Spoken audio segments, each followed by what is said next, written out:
Të dashur shikues të rilindja shqiptare.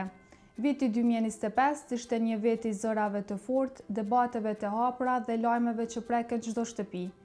Ishte një vit ku informimi kërkonte përgjegjësi dhe besim. Faqja ju u vizitua miliona herë, por më shumë se numrat, ky ishte viti juaj, i audiencës që na besoi çdo ditë. Ju nuk jeni thjesht statistika, por dëshmi e një lidhje të ndërtuar hap pas hapi.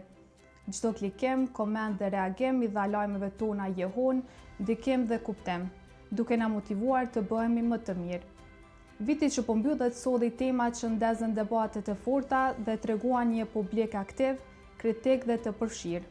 Ndër temat më të diskutuara të vitit 2025 ishin kriza politike dhe sfidat për formimin e qeverisë, rritja e çmimeve në të gjitha sektorët, marrëdhëniet me Shtetet e Bashkuara të Amerikës dhe Shtetet e Bashkimit Evropian. Përtej titujve dhe shifrave, viti 2025 na rikujton rëndësinë e gazetarisë me përgjegjësi.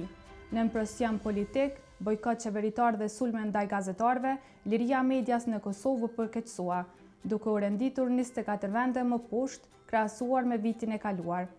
Por ky vit solli edhe momente që na bashkuan dhe na bën krenar. Njoja e Kosovës nga 4 shtete, Siria, Kenia, Sudani dhe Bahamas.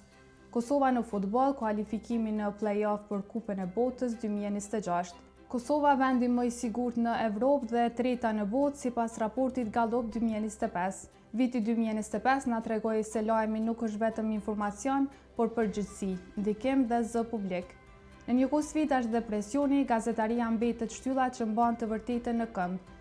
Dhe këtë peshë ne do të vazhdojmë ta mbajmë çdo ditë bashkë me ju.